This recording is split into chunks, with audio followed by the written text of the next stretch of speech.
Happiness is beautiful, it's a kind reality. Happiness is the highest good, happiness is free. So let's be so very happy. Yeah, let's be so very happy. Yeah, let's be so very happy.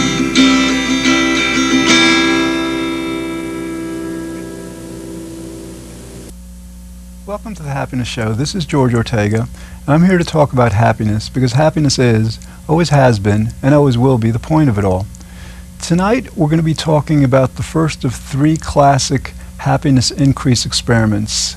And this is a very important show because this show and the next 2 that I'll be doing on happiness increase will pretty much set the stage for the shows to come. Basically, the premise is that through direct training that has been proven very effective in actual studies conducted by psychologists, we really can fairly easily and fairly quickly raise our level of happiness. So, okay, the first happiness increase study was conducted in 1977 by a Dr. Fordyce, and then there was then the second one came in 1980, and that was conducted by a New Zealand team of psychologists named Lichter, Haye and Kammann. And then the third series of happiness studies was conducted in 1983, again by Dr. Fordyce. Just a brief introduction to Michael Fordyce. He's a college professor in Florida. He's one of the top happiness researchers in the world. He's developed actually what's known as the Fordyce Emotions Index, which measures one's level of happiness, and it's used widely in the field. And he's also on the editorial board of the first professional journal devoted to happiness. It's called the Journal of Happiness Studies, and it was founded just several years ago. So he's on the editorial board of that magazine. Okay, his first study was called The Development of a Program to Increase Personal Happiness, and it appeared in the Journal of Counseling Psychology, Volume 24, Number 6, in 1977. And basically it was a self-study program that was separated into 3 individual experiments. The theory was that if college students could be taught to adopt the behaviors and attitudes of people who were very happy, then they too could become very happy. The reason it was done with college students is because in general, I think at least about 80% of studies, psychological studies at least, are done with college students because they're just readily available to the researchers. Okay, so but those findings should generally do apply to the population in general. Okay, so the first experiment developed 3 specific pilot programs to increase happiness. The first was an insight program, then the second was a fundamentals program, and the third was an activities program. And then there was a control group, which was, a control group in studies is to determine the effectiveness of the groups that actually are supposed to create an effect. So let me explain those in a bit more detail. Students in the Insight program were basically instructed to read specific chapters from Dr. Fordyce's book on happiness, and then they were instructed to develop a list of activities and habits to adopt based on what they read. And so they were advised to practice 3 of those activities or habits each day. Then the second program that was developed gave actual specific information on how to become happier, and it was much more detailed than the Insight program. It started basically with 9 fundamentals, and these fundamentals were actually based on the findings of psychologists who had been studying happiness for about 17 years before, so it's the cumulative findings of all the research on happiness. The first thing that they were instructed to do was to socialize more. Psychologists have discovered that that the thing in life that brings happiness to most of us the most is other people. So they found that very happy people generally socialize a lot more than people who are less happy. And along with that, the second fundamental that they were instructed to work on was to develop a more extroverted, a more outgoing personality. You know, to really be more comfortable with people and to feel more comfortable with people, and that actually goes along with what has been discovered as the 4 personality characteristics that are most conducive to happiness, or most correlated with happiness. And one of them is extroversion, the other is self-esteem, and the others, one of them is like focus, level of control. In other words, how much control one has in one's life. And so anyway, developing a more outgoing personality was something they were taught to work on. Something else that they were taught to work on is to become more active. Basically to you know, they found that people who are much happier are generally more active people. They do a lot more. They make more plans. They just spend a lot more of their day actually doing something rather than being passive. Then the fourth fundamental that they were taught to work on was to lower their expectations and aspirations, and this really has to do with, well, it's actually been taught in the East. It's one of their principal philosophies. It has to do with desires. In the East, you know, as far back as Buddha and you know, centuries ago, the individuals, societies were taught to just minimize one's desires. And so, yeah, when we don't have very many expectations of ourselves, of life, of situations, when we minimize what we actually require or need or want from life, then we make it much easier to achieve what's most important to us in life, happiness. So, okay, then the fifth fundamental that they were instructed to work on was to become more optimistic and positive. Optimism is the fourth of the personality traits that are most conducive to happiness. Actually, Dr. Seligman, who I referred to on the last program, earned a lot of his recognition in the field by a book called Learned Optimism that appeared back in the 80s, I believe. And optimism is about, you know, it's about seeing the good in life, seeing, you know, we have an option. When we view what's going on around us, we can you know, see what's good about it, or we can like focus on the problems and on what's not right with it and all. So that researchers found that those of us who really kind of like minimize or just have kind of like developed the habit of just, you know, overlooking what isn't perfect, what isn't as good as it could be, are generally much happier than those of us who really consider those things very important.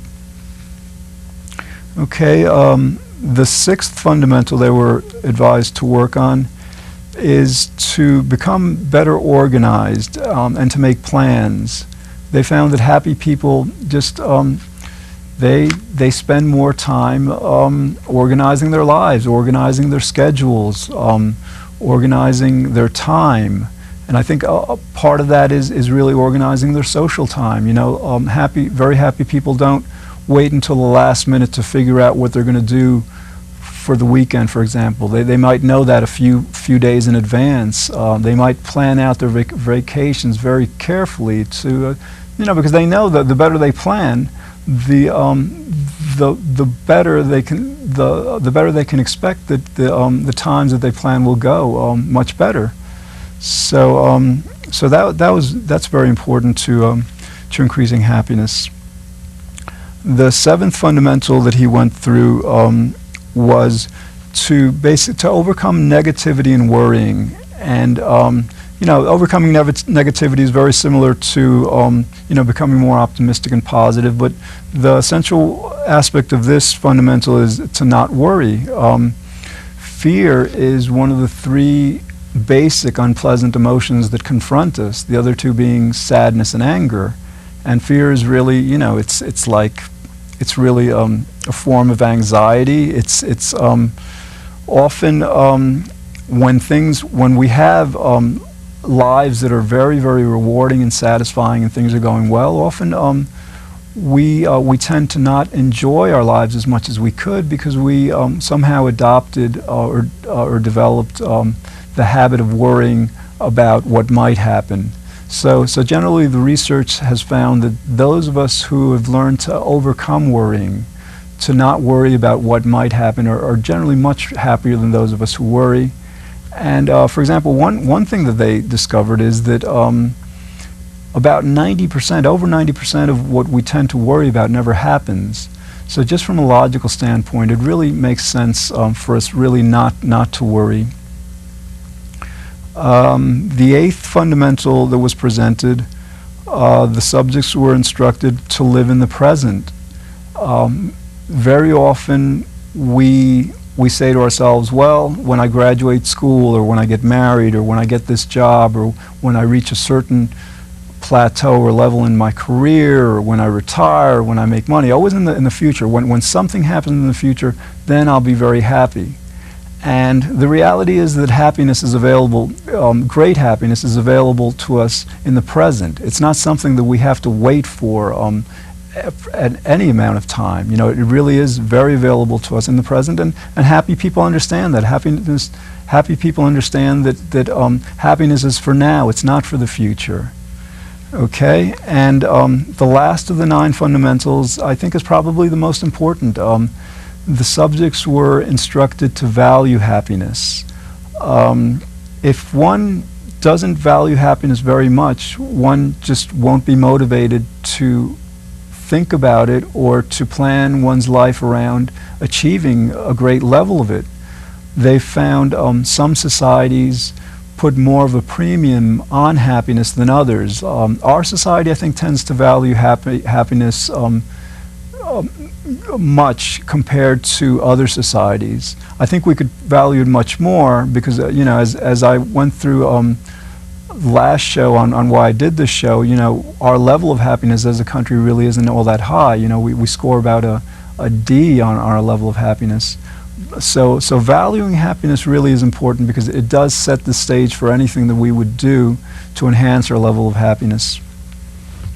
Okay, so the subjects in this pilot program were basically given very detailed instructions on how to accomplish each of those 9 fundamentals, and again they were instructed to work on 3 of them every day. Okay, and then the third pilot program was an activities program, and in this program the subjects weren't given any instruction about happiness. Basically they were asked to rely on their own intuition about what they enjoy doing, what makes them happy, what they feel makes them happy. So they developed a list of activities, and basically the theory around that is that when you do more of what makes you happy, you will indeed become happier.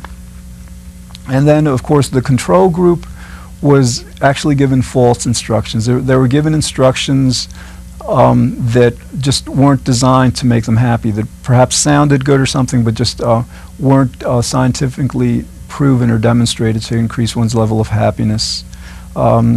Okay, now basically all the groups were given the same expectations, and they weren't told that doing these things would make you happier, because what happens in psychological experiments, there's something called demand characteristics, like the good subject effect. So sometimes a subject, in order to please the researcher, will report higher results. Will report results designed to please whoever is doing the experiment. So in this experiment, they were basically told that these instructions are just general instructions for living a healthy life.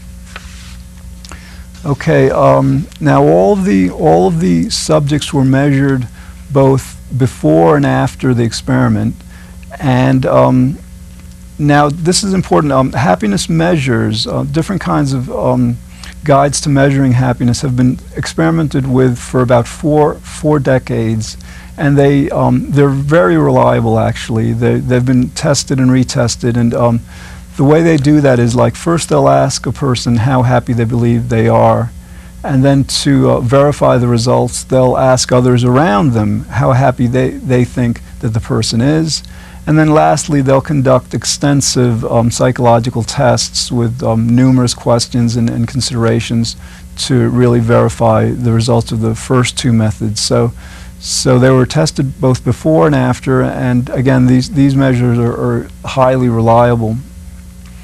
Okay, well, the results were that after 2 weeks, all of the three groups, the insight, activities, and fundamental groups, all experienced significant increases in happiness, and the control group did not. Now, out of the three groups, the fundamentals group, the one that I went through in more detail and listed each of the fundamentals, they improved the most. They increased their happiness the most, then followed by the activities group and the insight group, where they actually read from a book on happiness. They achieved the least happiness increase, but they nevertheless did increase their happiness in that way.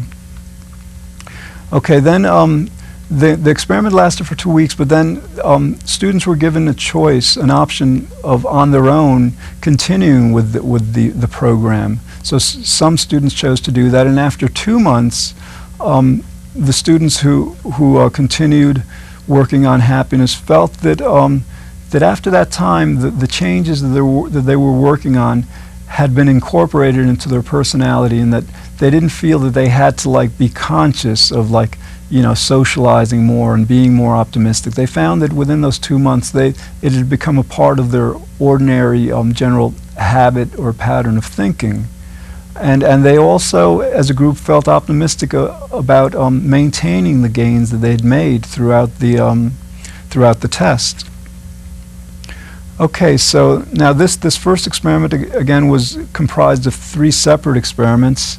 So in the second experiment, what Dr. Fordyce chose to do was to develop and improve the most successful of the first 3 pilot programs, the fundamentals program.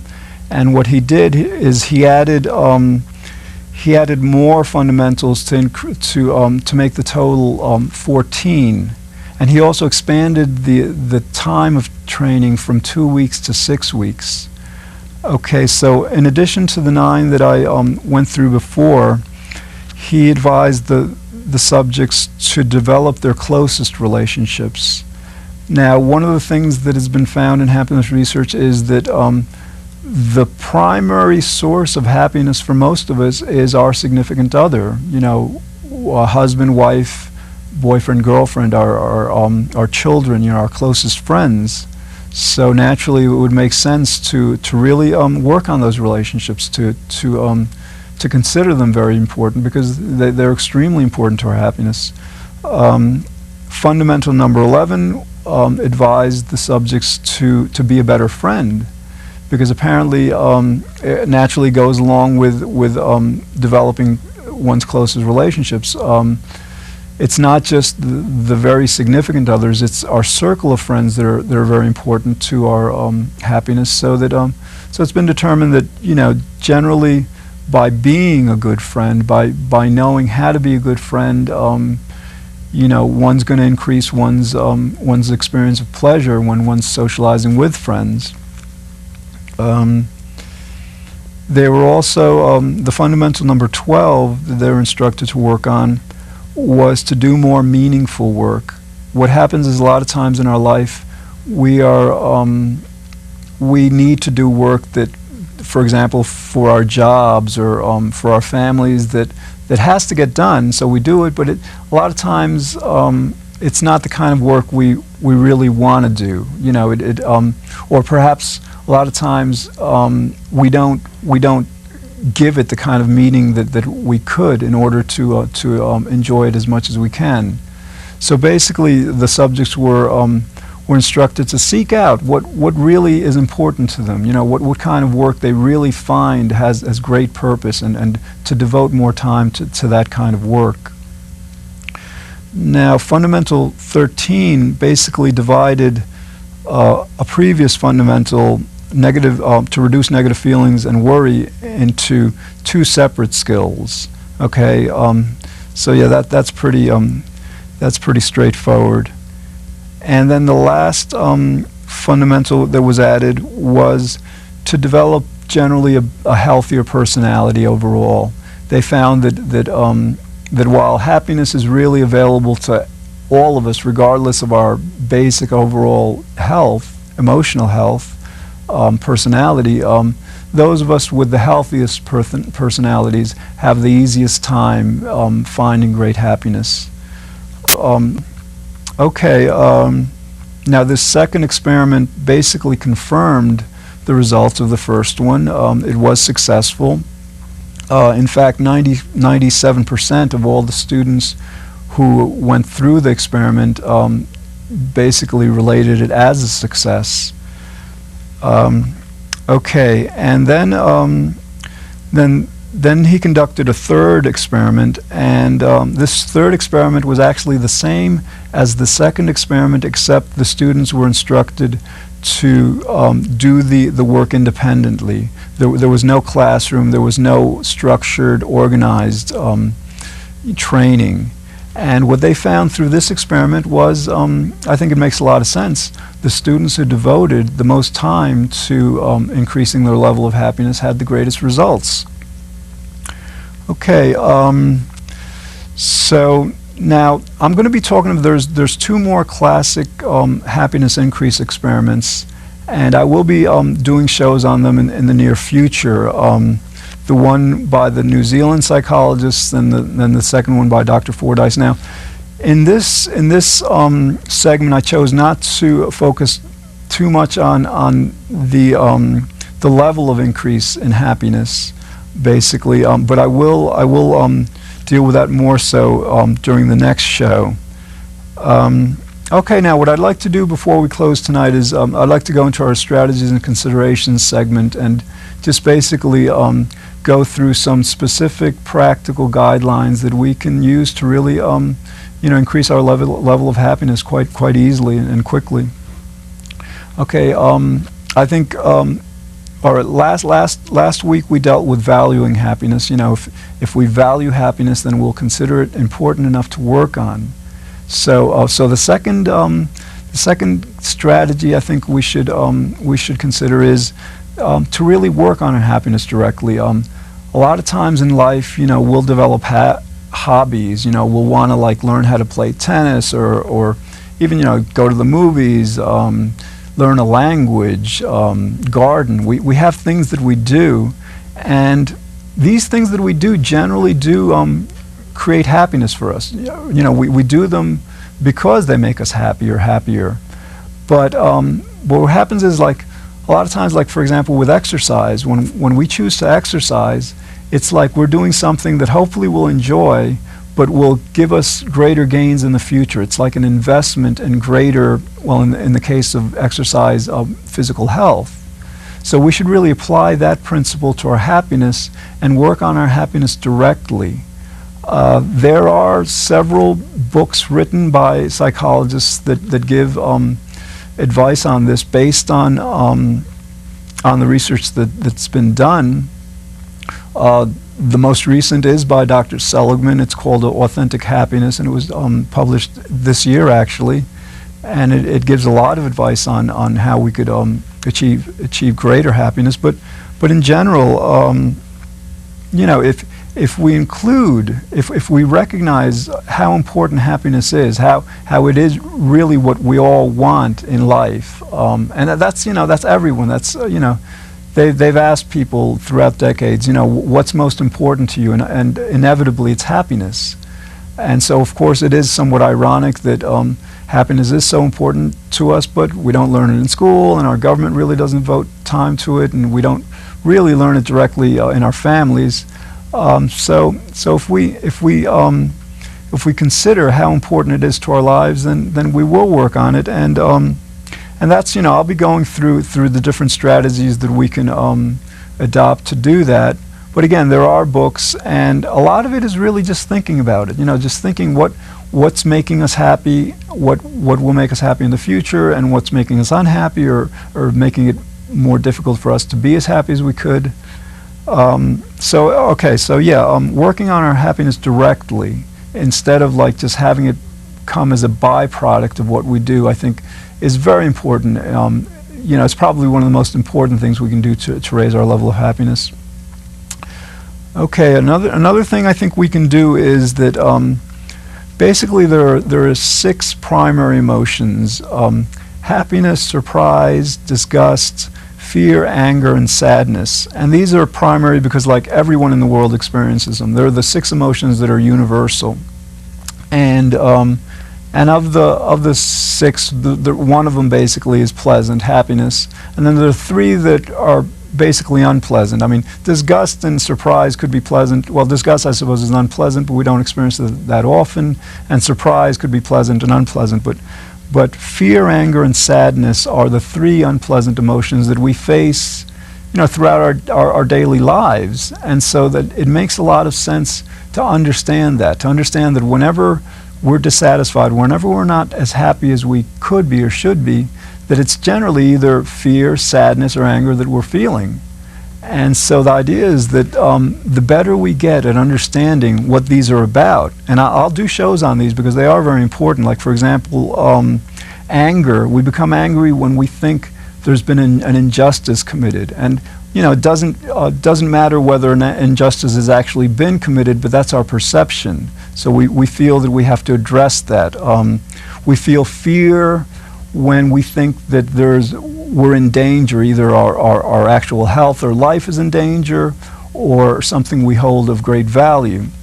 So basically understanding these 3 basic negative emotions will help us to overcome them, and as we overcome them, they'll naturally we'll naturally experience many more pleasant feelings. Okay, well, that's all we have time for tonight. Thanks for watching. In the future, we'll explore other topics designed to help us better enjoy life. This is George Ortega saying, be good, think well, feel very happy, and I hope you'll join me next Thursday at 9 p.m. here on The Happiness Show. Happiness is powerful, it's our underlying need. Happiness is why we live each day. Happiness is destiny, so let's be so very happy. Yeah, let's be so very happy. Yeah, let's be so very happy.